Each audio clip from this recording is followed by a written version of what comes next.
सुप्तेषु जागृति येष सुप्तेषु जागृति कामं कामं कामं कापुरुषो पुरुषो निर्विमानः निर्विमानः तदेव शुक्रं ब्रह्मा तद्ब्रह्मा तदेवामृतमुच्यते तस्मिन् लोकः स्थितः सर्वे तदूनादिकश्च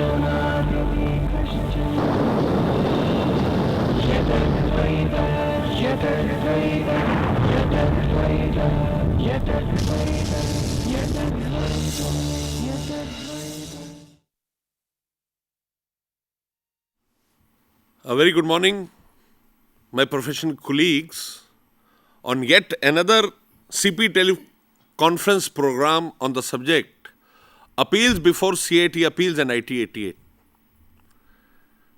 Ladies and gentlemen, as you are well aware that CP is totally focused, spearheaded to ensure that we have lot of technical discussions. You are aware that yesterday also there was a teleconferencing program. Day before yesterday also there was a teleconferencing program. And today also we have a teleconferencing program. And today's program is a special program largely to ensure that all members who intend to practice in ITAT have a forum to practice. We at the institute level and CP level are totally dedicatedly involved in ensuring that your technical skills are honed up to the highest level. And the most important thing, which will set the tone of the agenda today, is to ensure that all young membership who intends to come into the practice of ITAT, all people who intend to come across and serve their clientele by filing appeals in ITAT will have lot of learning experience today. The institute, which was set up an Act of Parliament way back on 1st July 1949, when the most important document to the democracy, the Constitution, was not adopted, is totally dedicatedly involved in giving professional opportunities and providing knowledge base to all our constituent members. Ladies and gentlemen, we have a very great faculty here. To my immediate right is one of my very esteemed council colleagues, Mr. TARUN GHIA. Mr. TARUN GHIA hails from Mumbai. He is a chartered accountant and, more importantly, a person par excellence, a person who has dedicated his life to the cause of membership to ensure that the flag of the institute flies at the unprecedented heights. He is presently in 13 committees, including direct taxes, disciplinary committee, and is also a member of SAFA. His core areas of practice include drafting of documents, appellate work, and consultancy. He has appeared at Mumbai High Court in PILs. He has addressed more than 500 meetings of CS and tax professionals. He has appeared also in arbitration proceedings and RTA matters. He writes for prominent newspapers and professional magazines, and he is co-opted in many professional organizations. And above that, he is a man who is always willing to help the members in any initiative they have. And today's program is coined by his thought process. He wanted to have this type of program, and the CP thought it fit to bring that before you so that the members can be benefited and their doubts can be put at rest. Next from Mr. TARUN GHIA is again a very great dignitary who also happens to be a chartered accountant, CA GD AGARWAL, who hails from Raipur Central Region. He became a chartered accountant in the year 1980. He was in practice from 1980 to 1994, and he was a partner at that time in GC Jain and Company, Raipur. In 1994, he joined ITAT as a member in Delhi. He has served in Jabalpur, Mumbai, Ahmedabad. He was promoted as Vice President of ITAT in February 2006 and posted in Calcutta as Vice President, and now he is in Delhi. I have known him for a long time, and I can only say that he is a person of impeccable integrity, deep knowledge of the subject. If you have any issue, you sit with him for 5 minutes. There's a total clarity in thinking. He's the most kind-hearted person, patient listener, and always ready for the profession. The best thing which we have in chartered accountancy profession is that all of us intend to work for the profession and ensure that young entrant to the profession are given their best pie, and we are all there. And to the last right of me is one of my very dear friends, Mr. AJAY WADHWA. AJAY WADHWA is a senior chartered accountant. He is president of the Delhi ITAT bar, and more importantly, he is a person whose only aspect of life is to assimilate knowledge. I have spoken with him over a number of programs. He has traveled with me extensively into the entire northern region, apart from going to other regional councils and cities, and he is a person who has deep knowledge of the subject. So, ladies and gentlemen, what I want to bring home is that we have three very great speakers, and all three have in them the best of the mix. All of them are chartered accountants, and all of them understand what are the expectations of chartered accountants. I like to only put across you a small issue that with the membership base rising, number of young entrants also coming to the practice, we have to give a level playing field for people to work. And more importantly, if the things have to go ahead, we have to ensure that our technical skills are up to the mark. I'll set the agendas for today's meeting. I'll hand over the proceedings to Mr. AJAY WADHWA, who will be the moderator of today's session. And second important thing, that there will be a number of question answers coming. But ladies and gentlemen, we end up exactly at 1 o'clock. So I request that question answers should start flowing in after 12:40, so that in that time they can, I'll tell you the basic structure of the program. The structure of the program is that Mr. AJAY WADHWA and Mr. TARUN GHIA has framed a very good system wherein Mr. AJAY WADHWA will ask questions and Mr. TARUN GHIA will answer them, and Mr. GD AGARWAL, the Vice President ITAT, will give comments wherever he deems fit. So over to Mr. AJAY WADHWA, and looking forward for a mind-blowing and a scintillating presentation. Mr. WADHWA, the dais is yours. Thank you very much, Mr. Nanda, and a very warm welcome to all my professional colleagues. And to the left is Honorable Vice President of Delhi ITAT, Mr. GD AGARWAL. My very warm welcome to you, sir. Mr. GHIA, very warm welcome. You see, today, the entire capsule today is basically the creation of Mr. GHIA. I do not take any credit, except that I am here, I am asking questions. But when the roles were being designated, I was very keen to be the anchor. You know, anchor today is in the most privileged position, and being an anchor is a great thing to be. You all witness what happens on TV. But Mr. GHIA said, look, you be an anchor, but don't be Arnab Goswami. I said, fine. So that is one thing. So it is not going to be anything of that nature. Second, I will be the anchor as well as the audience. So my objective is going to be to raise the issues to Mr. GHIA, who is the expert, and then, of course, we have the ultimate in tax, as far as I am concerned, in the form of Shri GD AGARWAL, who will thereafter come in, summarize, and give his point of view, which I am sure would be the last view. We do not need not go any further. Once Mr. GD AGARWAL gives his view, that is the final view. So without taking much of your time, let me now start, Mr. GHIA. You see, the question is, before we get on to the nitty-gritties, I would like you to tell us as to what should be the role of a chartered accountant when he goes into an appellate proceeding. And more specifically, you see, we come across young budding chartered accountants and also chartered accountants with certain degree of practice. They feel very apprehensive, very nervous. The anxiety is manifold. The anxiety is that if we go to the tribunal or to the commissioner appeal, we may not be heard. We may not be able to express ourselves. We may be cut short, and we do not know what the result is going to be. So all sorts of things start to happen. Now, what, according to you, before we start, should be the role of a chartered accountant, and what should be his mental frame, his intellectual frame when he goes into this sort of litigious practice. Thank you, Ajay ji.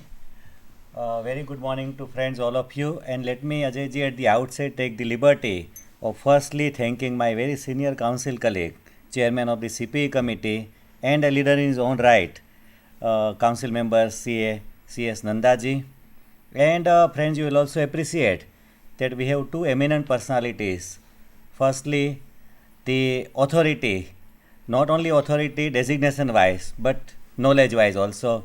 And his views will be certainly the ultimate views, as Ajay ji also said, the authority in himself, the Vice President of the ITAT, New Delhi.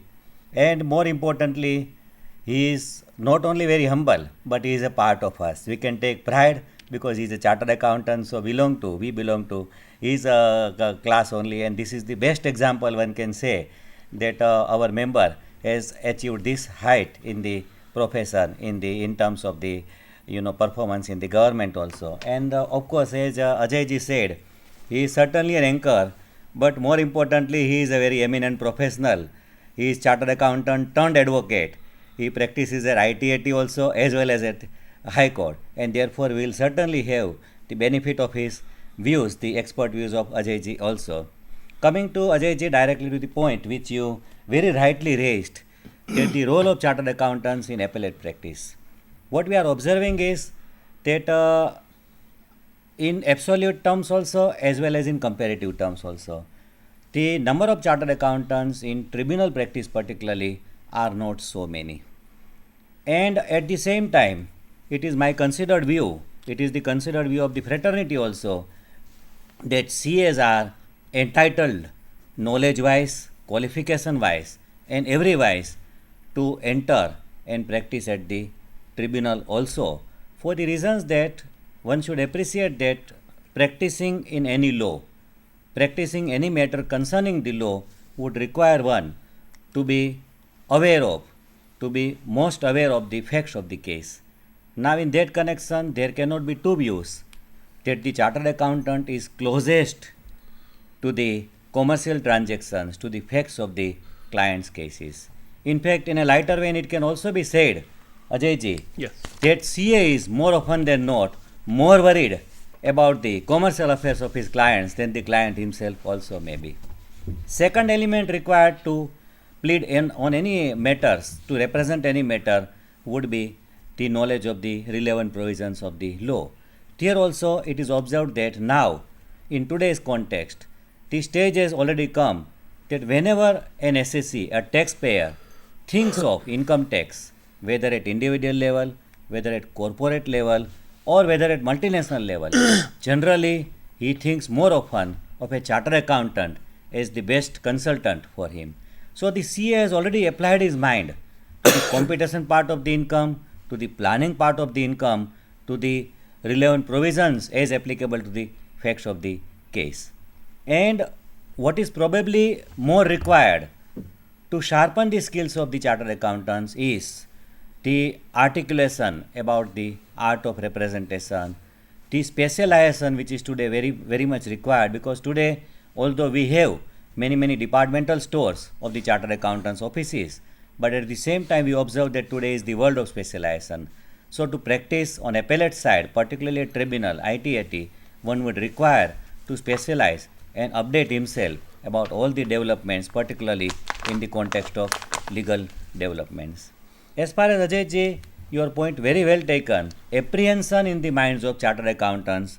In fact, you will appreciate that apprehension, the kind of little fear also, can be many a times good sources of encouragement also, good sources of better performance also, because the person who is little less confident, who would take more precautions, would prepare himself more and would come out very excellently while performing the act. At the same time, today we observe that like what is happening at the Supreme Court, what is happening at the High Court, and what is now to some extent, reported at ITAT, is that the honorable members are also performing in, limitations of time. the time factor is becoming more and more important in the face of ever increasing litigations, and therefore sometimes it is sometimes distinctions are drawn by some members that way as a novice I may not be heard as much as some of the seniors and very proficient ones may be heard, but that is left to one's own factors how to represent this case. One should be proficient enough to present his case in such a manner that crux of the matter, crux of the facts of the case first, and then the law comes out as quickly as possible, and that will serve him in a very good manner to bring out his own personality also over a period of time before the ITAT also. Very Sir, well sir. put. Very well put, Mr. GHIA. Thank you very much. Now, Agarwal sir, Sir. if I can request you to kindly react. Friends, very good morning to all of you. First of all, let me clarify कि whatever I will speak today here, that would be my personal views as a GD Agarwal, Chartered Accountant, and not the view of any authority like Vice President of Income Tax Appellate Tribunal. I entirely agree with Mr. GHIA that the Chartered Accountants are most suited person for making the representation before the ITAT. Because in most of the cases, it is more the factual based litigation rather than which requires interpretation of law. So wherever the litigation is based upon the facts, it is the chartered accountant who has represented the matter before the assessing officer or the CIT appeal is the most suited person. Now he talked about some apprehension in the mind of the persons coming before the ITAT for the first time. Let me clarify that nobody should have any apprehension that a new member would not be heard. In fact, we always try to encourage the new members. Second thing, he talked about the confidence. Yes, confidence must be there before a person appears for the first time before the ITAT, and that would come from his preparation. So far the preparation on the subject is concerned, he is always prepared because he knows the subject, he knows the law, he has already made a representation before the assessing officer and the CIT appeal. Now the next thing comes about the procedural aspect of appearance before the ITAT, that is dress code and other formalities. All such details are mentioned in the ITAT rules in a very detailed manner about the dress code and about all the formalities with regard to filing a paper book and other things. So my advice to the new chartered accountants would be read the ITAT rules very carefully and follow the same, and then he would be able to argue the matter before the ITAT in a very confident manner, in a very good manner. Thank you. Thank you, Agarwal sir. I think there is nothing more to add except just to summarize very briefly what the experts have stated. One, that ITAT is the final fact-finding authority, and who would know facts better than chartered accountants? So, well, that's a very encouraging reply, sir. Secondly, as Mr. GHIA said, there is no substitute to preparation. There is no substitute to knowledge. One has to be articulate. You must read the procedures, have thorough knowledge of the rules, and jump in. Do not have any apprehension at all that you are not going to be heard. Just have faith in the system, have faith in the judge, and proceed. And I'm sure you will succeed. Now let's get on to the more technical aspects of today's debate. You see, the scope as the capsule designed by Mr. GHIA is as follows. What we are going to be doing is going to run through all the procedures, the facets, the important facets concerning appeals, starting with the filings, the maintainability, appearance, and prosecution. Therefore, before we proceed, Mr. GHIA, would you like to tell us as to what are the remedies available to an assessee who is aggrieved by an order, by any order under the Income Tax Act? The order generally, as you know, friends, is passed by the adjudicating authority, which is the assessing officer, the TDS officer, and officers at that level. So what are the remedies available once they pass an order? Mr. GHIA, would you like to elaborate that? Yes, Ajay ji. Chairman sir, I would broadly like to say that the remedies available to an SSC who is agreed of any of the orders can be divided into some parts like this. That first of all, a very simple section 154 is there, which deals with mistake apparent from records. 154 is available to the SSC at the level of the assessing officers level also, as well as CITA level also, because 154 addresses the issues in the orders passed by income tax authorities as under section 116, and in 116 assessing officer as well as the CITA are covered. So AO as well as CITA can suo moto rectify the mistake on apparent from the record, can also rectify the mistake apparent from records as may be applied by the SSC, and once the SSC applies, then the issue would be whether it is a mistake apparent from records or not. Then second remedy to the SSC is in the form of an appeal. The appealable orders are at the level of CITA as well as tribunal level. The list of the appealable orders is apparently available under section 246 capital A subsection 1. Although the list is very comprehensive, but it is not inclusive, with the result that there may be some orders which are not enlisted in 246A1, and therefore that will be probably Ajay the second point of our discussion down the line. But the orders which are enlisted in 246A1 can be appealed by the SSC at CITA level. Then against the CITA orders, most of the kinds of the other orders also by CITs, the remedy is at the tribunal by filing an appeal at the tribunal level.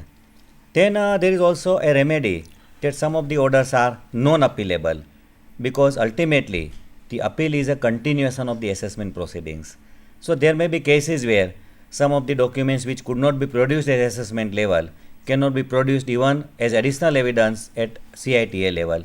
Then one may find the scope of remedy in section 264, then one can apply for revision under section 264, in which the order will never be prejudicial to the interest of the SSC.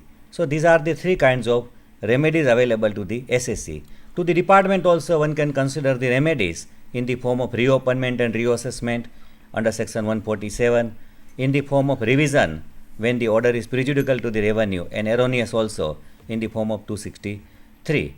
So these are the broad remedies available to the SSC as well as to the department, sir. Just to seek a supplementary question on this before we come to Shri G.D. Agarwal, because as I said, the final authority is to my left. Now, very often, Mr. GHIA, the problems that the assessees face is in respect of stay of demand.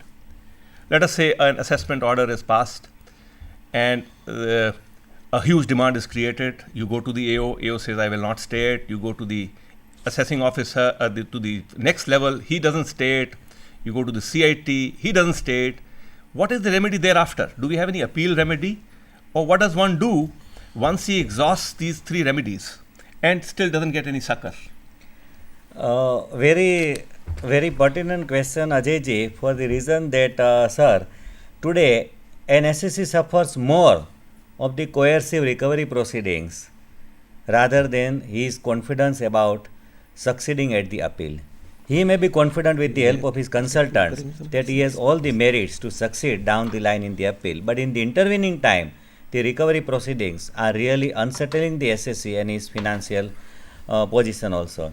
Now, in this context, per se, the stay application is like a mercy petition only, for the reason that an SSC does not have a right of obtaining stay at the authorities level. The matter can be raised at tribunal only if the matter is reached to the tribunal. Before the matter reaches to the tribunal, the SSC can at the most place an application with all the reasons on facts as well as on law that he has a good merit in succeeding at appeal, that his financial position is not so good, his financial position may be disturbed and it may affect his business also. But ultimately, the assessing officer, if he rejects, and most of the times the assessing officer, it is an open secret, is functioning under some targets and oral orders. So he rejects the application only. Sometimes he directs the SSC that you pay 50% and then will not pursue the recovery proceedings. In that context also it is observed that after paying 50% also he never gets a stay order, with the result that at the end of the financial year the person who had paid 50% is many a times more remembered, because he is the person who likes to buy peace and who has already shown his strength of making the payment. So strategically it is also a moot point whether one should initially pay 50% and buy peace, because that peace may be temporary, particularly at the end of the financial year he may be once again remembered because he does not have a stay order in his hands. And assessing officer rejecting the stay application, one can certainly approach the Joint Commissioner or Additional Commissioner and then CIT administration, and if the appeal is lying at CITA, and certainly it is lying at CITA, also has inherent power to grant stay.